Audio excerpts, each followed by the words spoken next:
souvent, les gens comparent comme étant égal par ailleurs. Nos élèves ne sont pas égaux par ailleurs.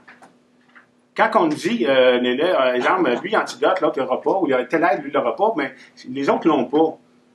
Mais là, on a une confusion entre le mot équité et égalité. Lorsque je dis ça, je vais être égal.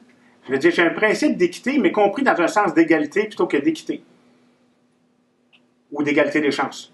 Égalité n'est pas égale pas égalité des chances. Égalité égale uniformisation. Tout le monde pareil. Donc, le prof voudrait que tout le monde soit pareil. Mais ça va dehors des concepts de différenciation.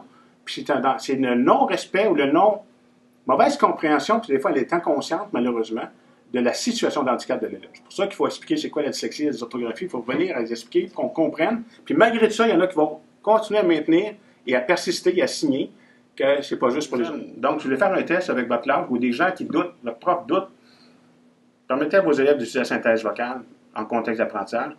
Vous allez vous rendre compte, après quelques jours, il y en a plusieurs qui vont délaisser la synthèse. Donc, ce n'est pas un avantage.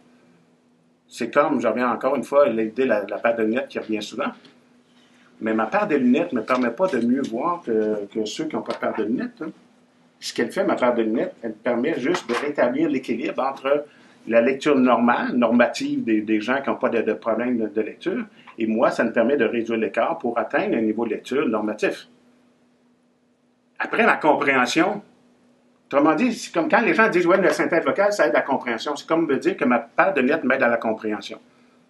Ben, peut-être que vous boulonnez, mais pas de fait direct.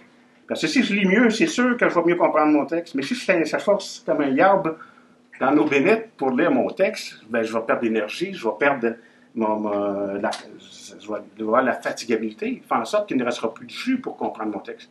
La synthèse vocale, c'est une orthèse technopédagogique qui a le même effet que mon orthèse lunette.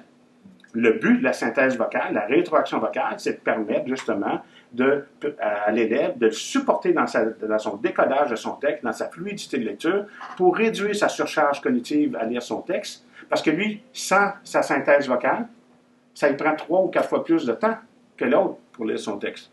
La synthèse, à ce moment-là, fait en sorte de réduire le temps de lecture pour laisser de l'énergie à l'élève d'avoir du temps pour comprendre son texte. Donc, il va avoir, au lieu de prendre, si les autres lisent un texte en 2 minutes, lui en 6 minutes ou en 5 minutes, vous voyez qu'il y a un écart. Mais avant de comprendre le texte, parce que lui, il passe tellement son temps à décoder, le texte, il n'est pas dans la compréhension lorsqu'il décode. Il faut qu'il passe l'étape de décodage pour pouvoir accéder au sens.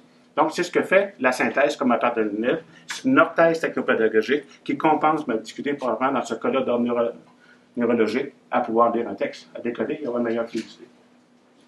Donc, en apprentissage, en programme d'école québécoise, on peut utiliser n'importe quel outil. Vous voulez que vos élèves utilisent un réviseur caractère comme antidote? Pas de problème. Parce qu'eux aussi, il faut les construire comme des outils d'apprentissage.